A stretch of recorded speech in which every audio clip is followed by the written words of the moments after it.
Hi, everyone. Welcome to the series on the political economy of health in Europe. I'm your host, Carlos Muntaner from the University of Toronto.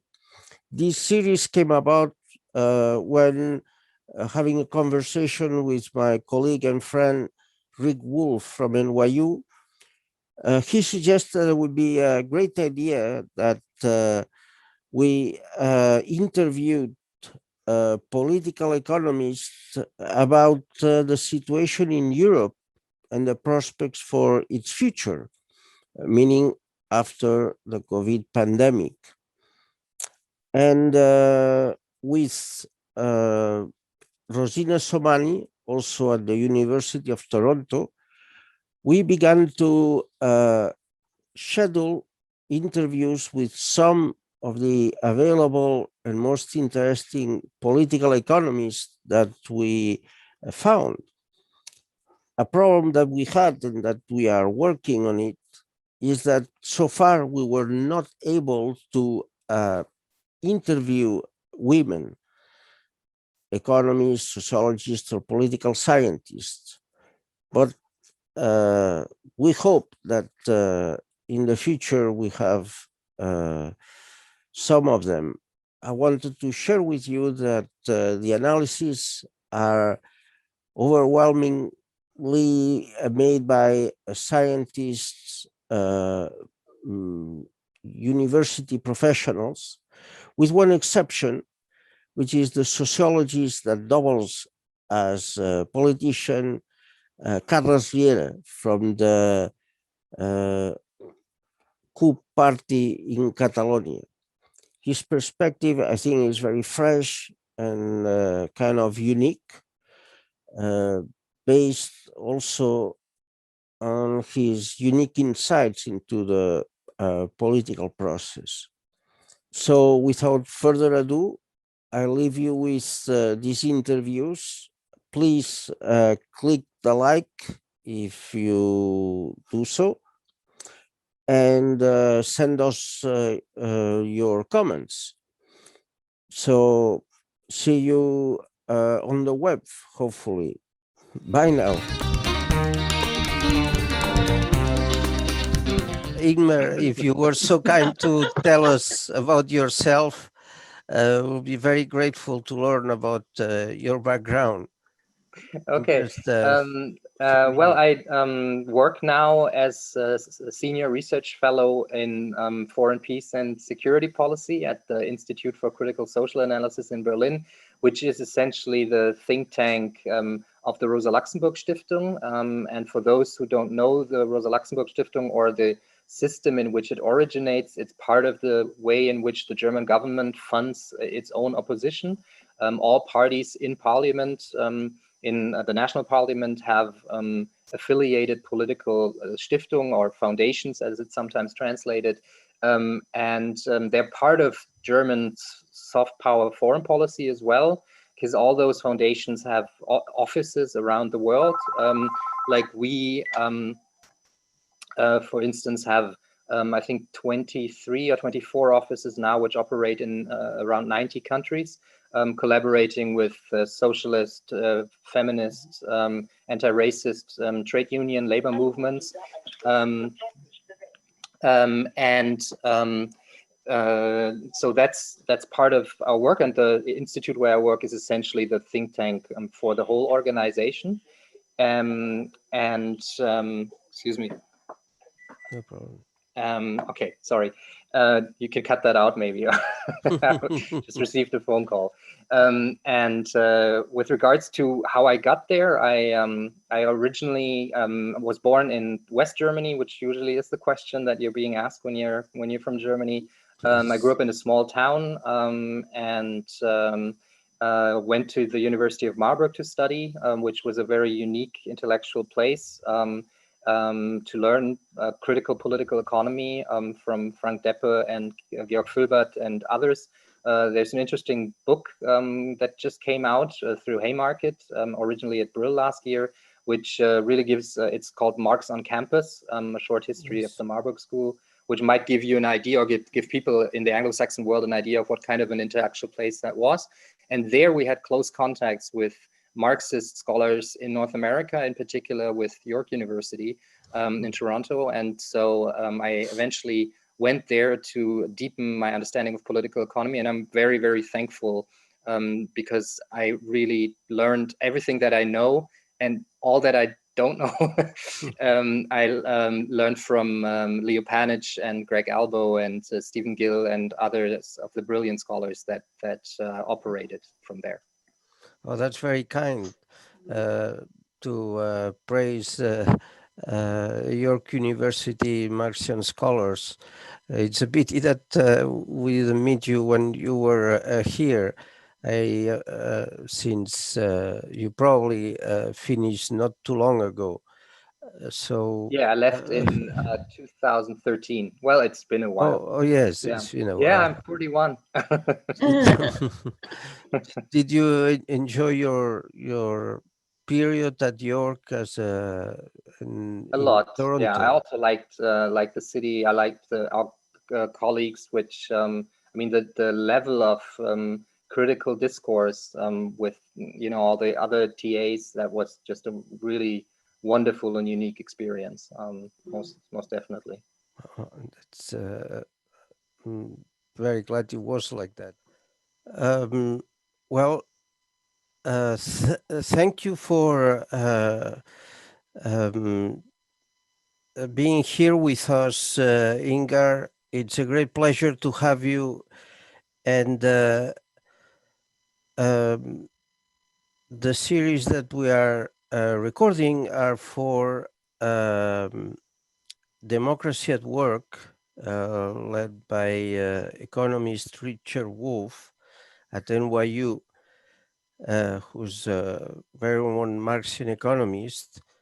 And it's the questions that we would like to ask you are relatively simple, although the answer can be complex, uh, which are we would like to know your opinion about the current state of Europe in terms of politics and economics and ideology, if you want, as related to it, and mm, what you think would be the solutions to these problems that Europe is facing actually.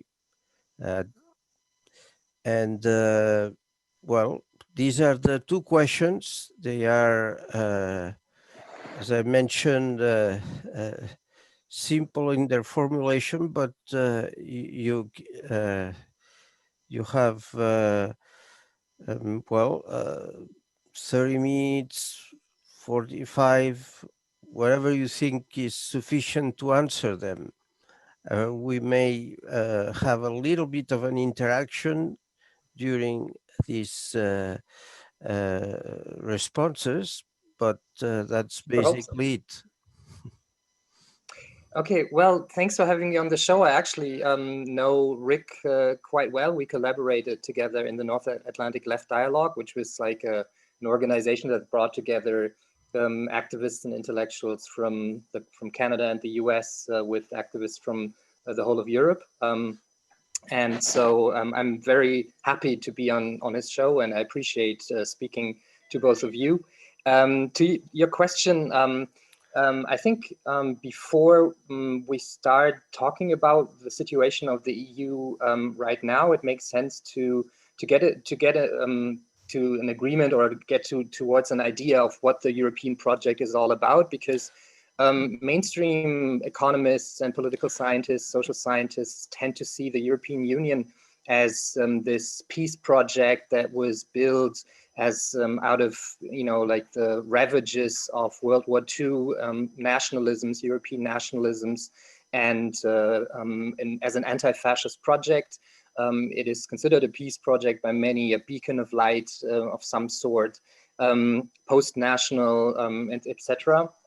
But I think if we look at the real genealogy or history of the European Union, one can see that it was always from the beginning a capital-driven and not a people-driven process of integration. It was economy-driven rather than a state-driven project. So in other words, like free capital and commodity flows were more important than the political integration of states and the creation of, say, a new sovereign, of a new European people.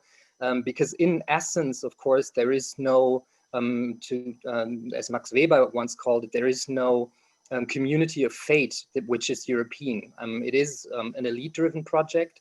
And you could see that, like, the way it was has been an elite-driven project in the way that the referendums in the Netherlands in 2005 or in Ireland in 2008 unfolded. Also how Brexit unfolded, which was largely like a top, like the upper classes were in favor of remaining in Europe, and the lower classes, the working classes, were largely against it. So, and like from that nature of the European Union as an elite-driven project, I think there emerged certain contradictions which unfold in particular during the current crisis. I mean, one thing that one has to say for sure is that the European elites, for them, it's an absolute no-go to call the European integration process into question.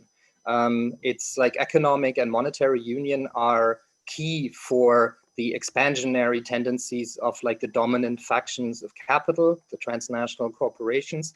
It's clear that there is no, like, it's absolutely unfathomable from, say, like the perspective of the Volkswagen Corporation or Bosch or Daimler, etc., to not have the euro, because what it would mean would be like like a rapid appreciation of the new currency, and it would really forfeit the export desires of transnational capital. So, like this, just like to highlight what's like the main like the starting point for any debate of the crisis, the COVID-19 crisis and its impact on the European Union is. And I think that the capital-driven nature of the European integration project really came to haunt Europe. It already came to haunt it during the Eurozone crisis, which I would understand as both like a regional manifestation of the global financial crisis of 2007 and onwards, but also like a crisis of the neoliberal path towards European integration, which was, like I said, a pro-capital approach, like a market-driven approach, not like a state-driven approach. And you could see that in the way that the lack of, like, say, European community of the peoples, in the way that there was a lack of solidarity, that there were nationalist policies during the Eurozone crisis, in particular during the Greek crisis, the so-called Southern European sovereign debt crisis. And this is playing out itself in the same way or in similar ways during the COVID-19 crisis. Generally speaking, I think like that the neoliberal path towards integration in the European Union really has led to a tremendous polarization and like a tremendous weakness of the EU. On the one hand, we see like the economic and social polarization between the European core countries and the European peripheral countries. So that means essentially the European North versus the European South and East. But I'm sorry, when you're saying it's not a project that's state-driven, what about having Germany as the main beneficiary in economic terms of the EU versus, say, other countries? Or, as you mentioned, the issue of public health during the pandemic, these show that states still have a lot of power, nonetheless, outside the sphere of economics, finance. Of course, they don't have a central bank, and wouldn't you agree with that? that the German state has a predominance in the economic sphere, and that in other spheres there are still states that can yield a lot of power. Yeah, no, absolutely. I mean, like the German state is the most important economic power in the European Union. It's also has been politically strengthened as a result of Brexit. I mean, Brexit really jump-started or kick-started a number of integration initiatives, in particular in terms of military integration, which would have been impossible because of the obstructing, like especially in this kind of integration, obstructing role of the British state. But what I was saying is that it's more what we saw was a capital driven integration, like an integration of capital flows, of labor markets, of commodities, etc., but not the creation of a European superstate. That's what I was trying to say, that like the economic realm was always more important than giving up national sovereignty towards a European superstate. And I think like that this economic driven process really meant that what the market, like that the market rules did what the market does best. Like essentially it created tremendous discrepancies between the European core and the European periphery, so north versus south and east, like the discrepancies between like regions, even like between, say, southern Germany versus eastern and northern Germany, which are really growing apart. Strong centrifugal tendencies, but also like discrepancies between like in inner city cores, gentrification, etc. And I think like this social polarization has led to tremendous political polarization. As you saw during the Eurozone crisis, in most countries, we saw a collapse of the party systems. We saw a collapse of like the centrist parties, like of PASOK in Greece, or the French Socialist Party. And this is really impinging on the way in which there is the European states can deal could deal with the global financial crisis and can deal now with the COVID-19 crisis. Because in my view, what it would necessitate is some kind of coherent approach. But we saw nationalist policies or a prevalence of national orientations as opposed to like a comprehensive a European transnational approach. If you look at the way that this unfolded during the global financial crisis and the Eurozone crisis, and from there onwards, like from then until now, German dependency on overseas markets, for instance, grew tremendously. Dependence on the domestic market in the US and on China, which is partly has to do with the fact that German capital did not care about any approach towards dealing with the discrepancies within Europe, right? With the deindustrialization of the European South, the current account surpluses of Germany, and etc. But actually had Southern Europe pay by austerity for the fact that Germany was so super export oriented. And so like that, like dependence on overseas foreign markets is definitely a problem for the European Union.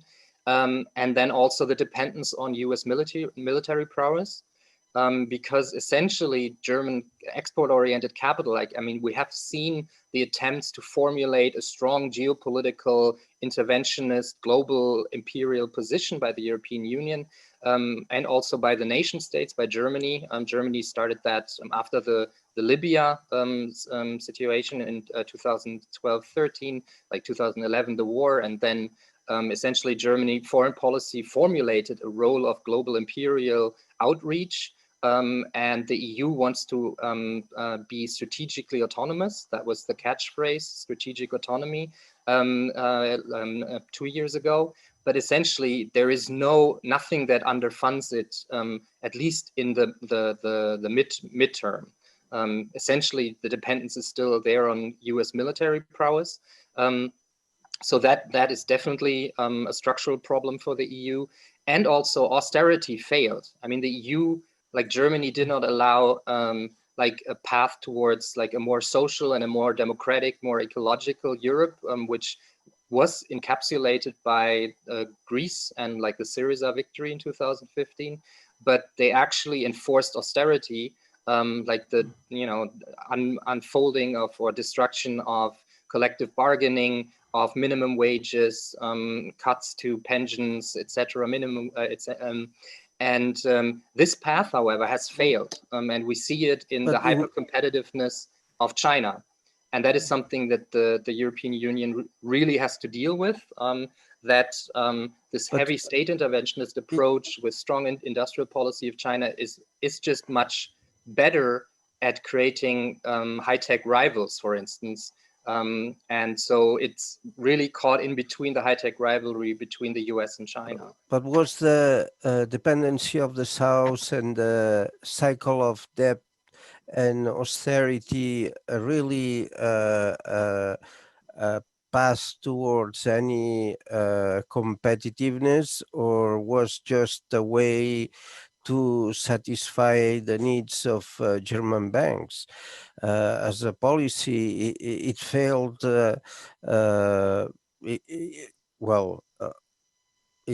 It obviously met with the hostility of Syriza at the beginning and of the people of Greece, but now it's repeating the cycle, most likely with Spain, which is one of the largest countries. So yeah, I think it was both. I think it was both.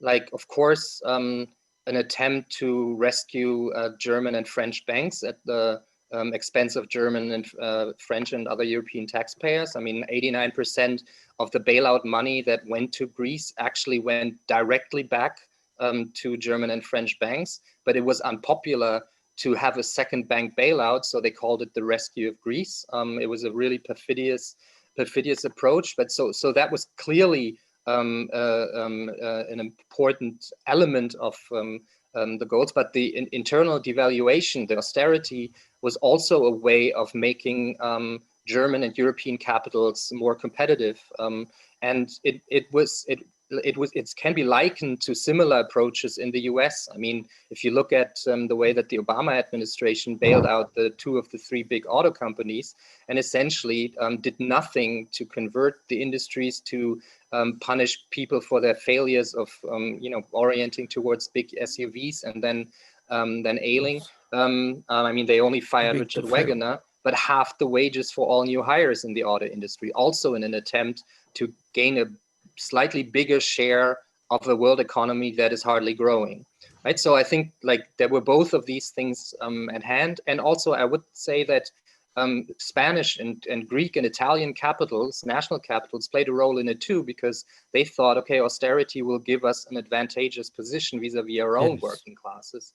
The class conflict inside these countries, especially because they have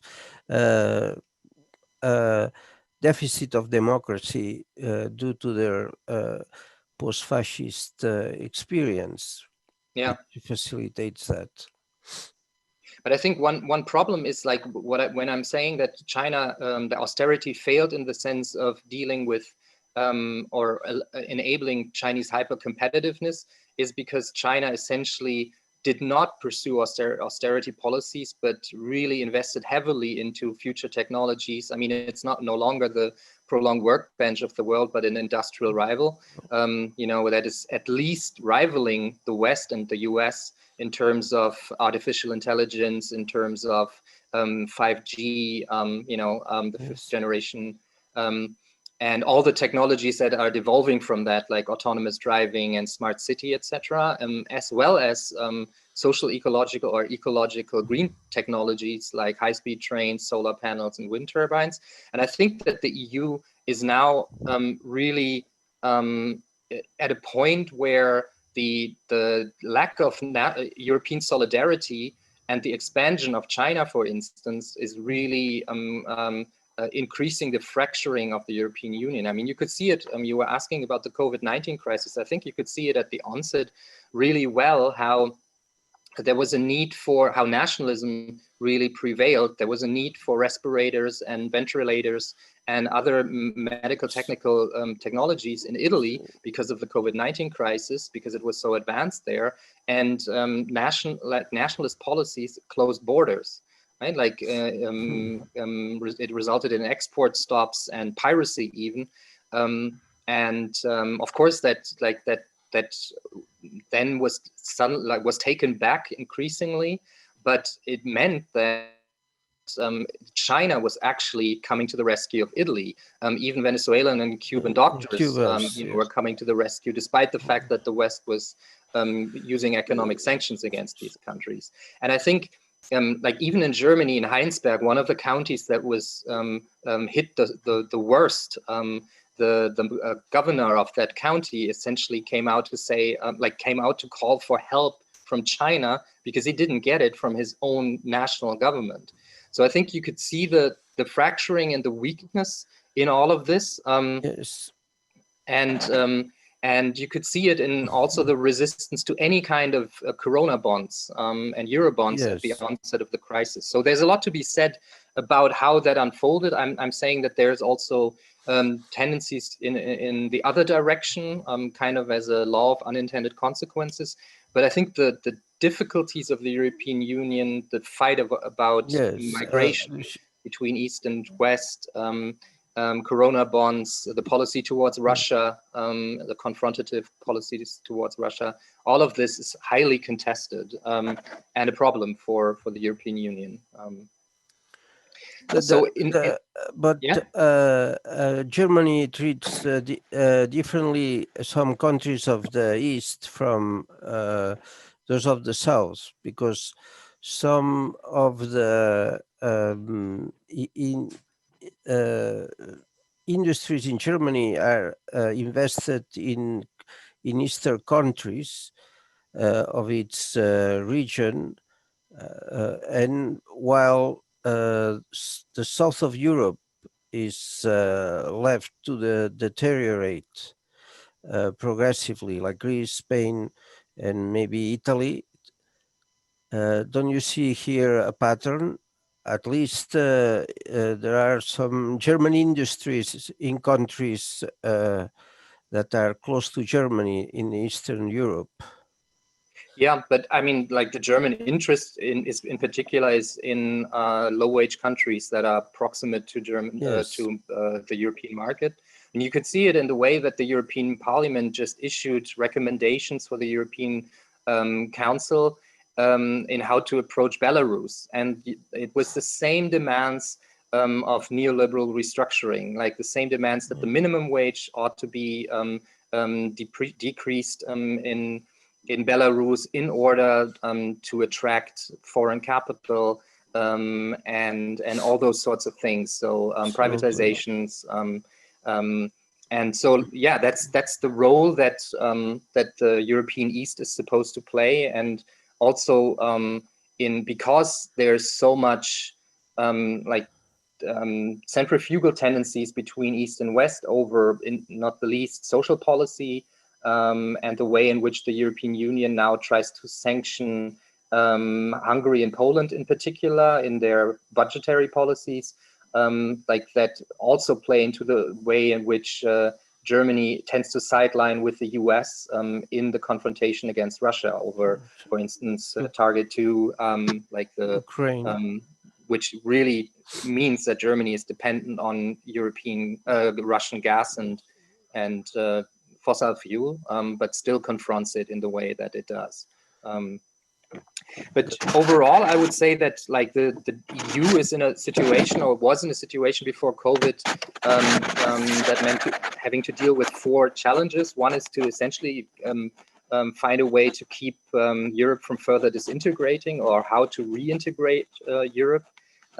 Then second, how to deal with especially German depends on overseas markets, especially the US and China.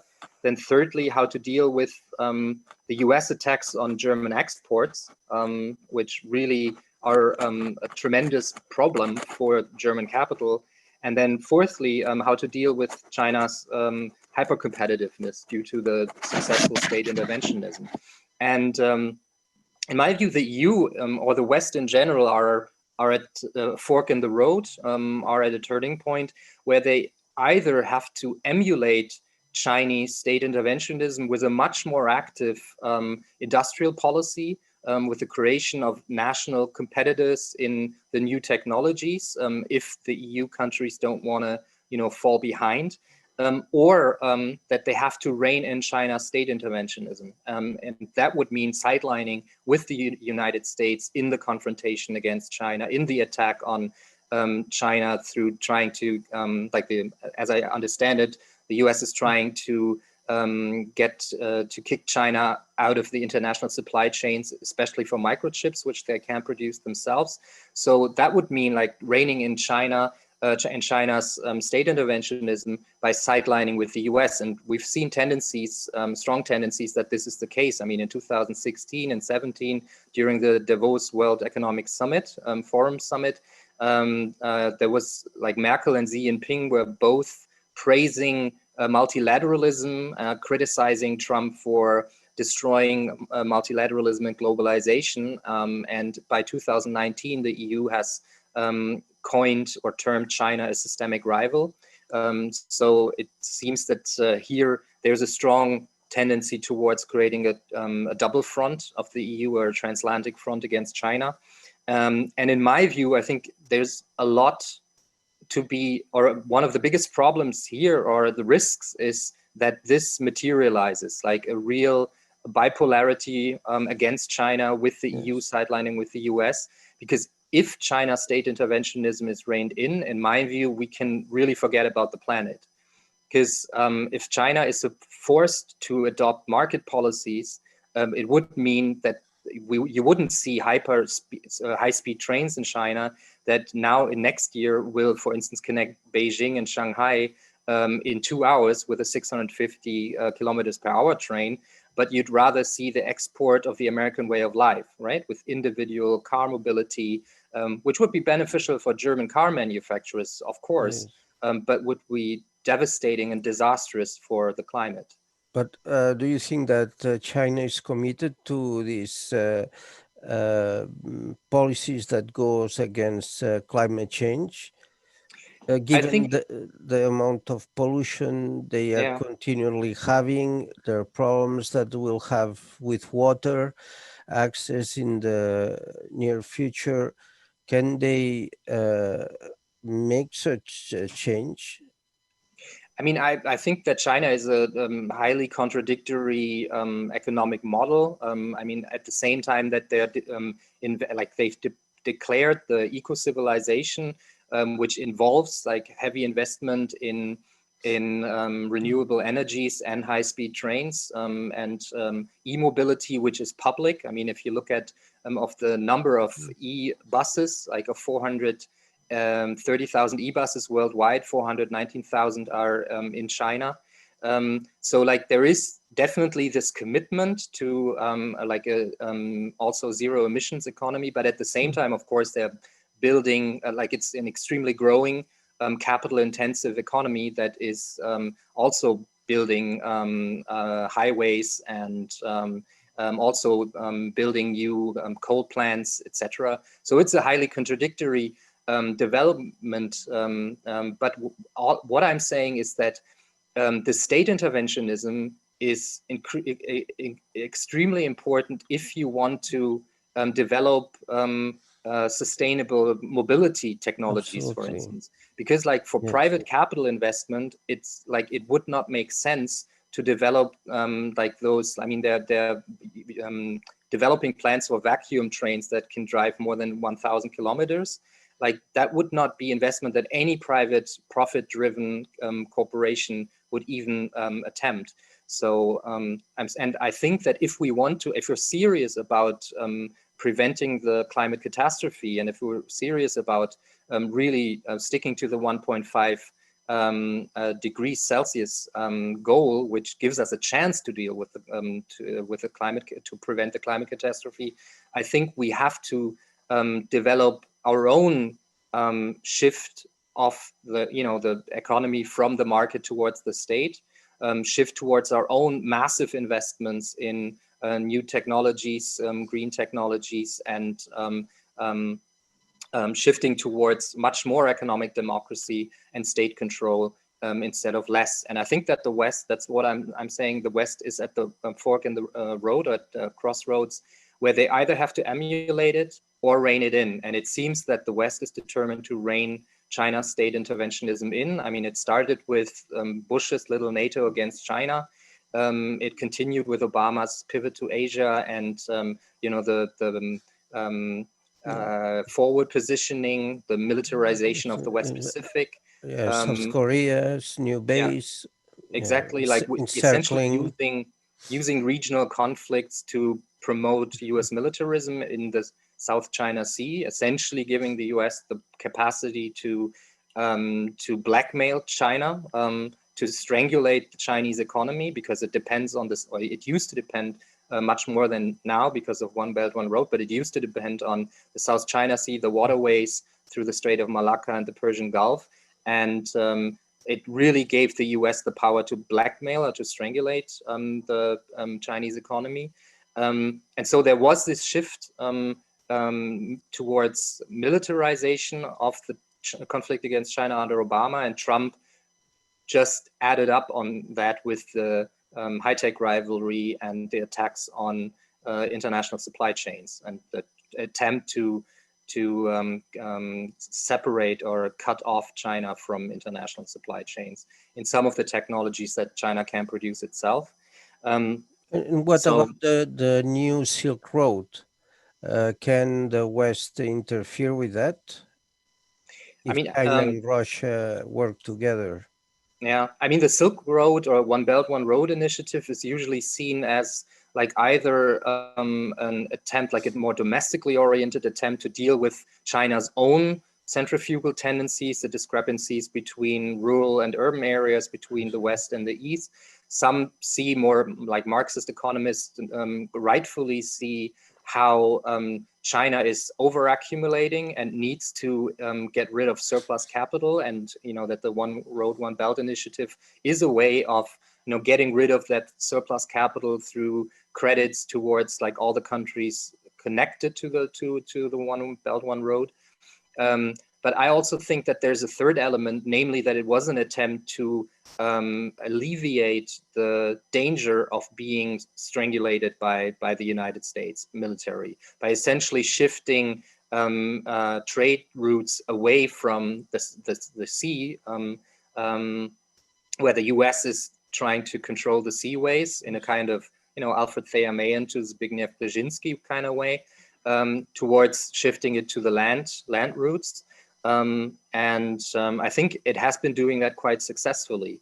And one interesting thing is like how it really is also strengthening or reinforcing the disintegration tendencies of the European Union with the 17+1 initiative, for instance, which is really linking a lot of not just Southern but Eastern European countries now to China and Chinese investment.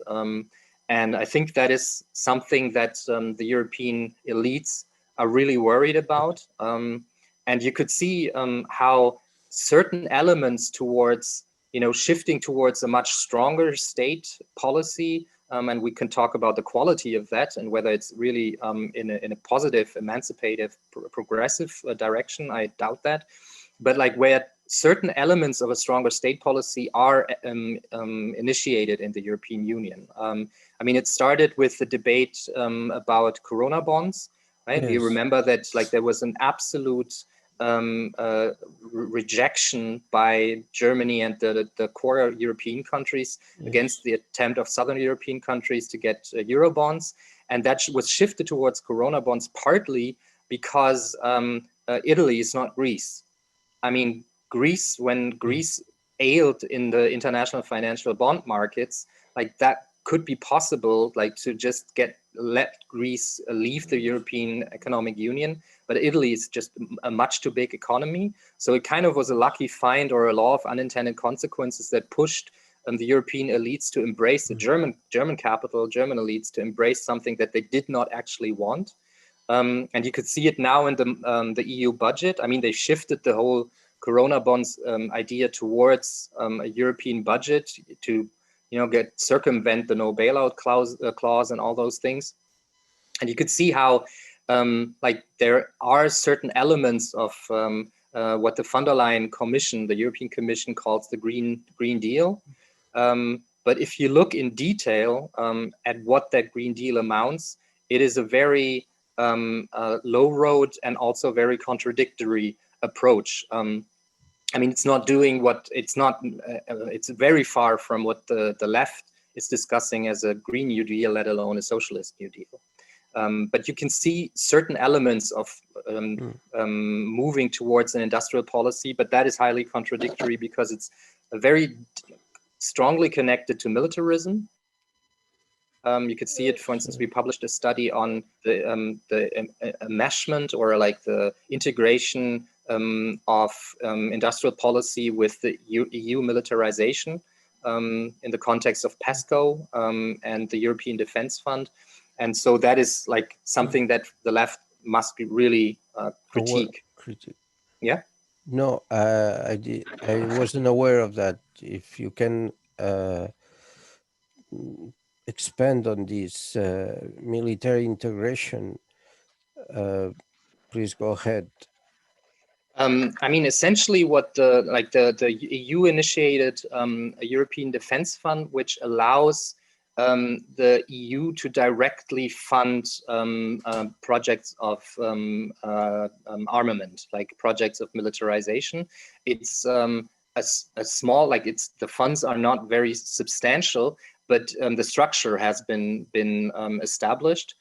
And of course, that also really creates tensions because in the end, it means that European citizens are funding arms projects of essentially like German and French arms producers. And of course, that's not in the interest of, say, Polish or Hungarian or Southern European citizens. So it's quite problematic, but it's definitely a step towards creating a European army, just as much as PESCO, which is like the permanent, I only know the German term, the permanent collaboration of European states in military terms. Some are, the transatlantic fractions are skeptical and afraid that it might be against NATO structures, against US military structures, but in the end, it will be part and parcel of it. Just as much as I think that, you know, the demands from the US that the EU, NATO member states increase their military spending towards 2% of GDP are nothing that the EU leads fear. On the contrary, like they have been pursuing these approaches towards militarization for a long time. They wanted to expand it. Even during COVID, a social democratic Secretary of State in Germany, Foreign Minister Heiko Maas, said that they would still stick to that 2% goal. And in the end, what we see is kind of like, in my view, like in a division of labor, that the European Union must do more of the interventionism at its own borders, you know, towards Russia, in Syria and North Africa, in order to give the US more leeway to concentrate its shrinking military economic power against China, the main enemy. And I think that unfortunately that separate or division of labor is working quite well. We only have 1 minute left. Oh Yeah. yes. Shall we I wanted start? if we can extend it a few minutes. Yeah, sure. Thank you so much. So, We'll do that. mhm. Okay. So we need I'll to be click here. the same link again when we will rejoin. All right. Once- Okay. Yeah. See And you in Dr. a bit. Carlos, just download this recording. So before it finish. Yeah. Yeah.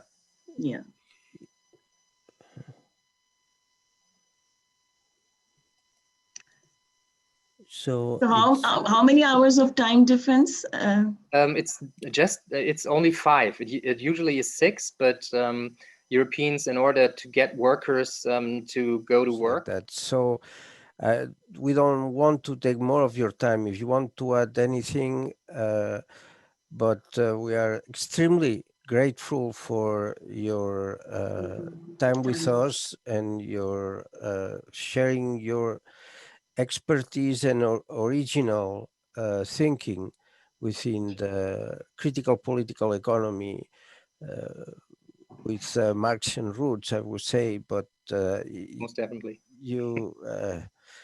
It was extremely useful for us, and we are very thankful. We're going to share with you, well, the final video, and we hope to have future opportunities to talk to you. Yeah, always a pleasure. Thank you for having me. I feel very honored to be on the show. And thank you so Pleasure much, to have you. Ignar. All right. Okay, See thank you. you. Bye-bye. Bye-bye. Bye-bye.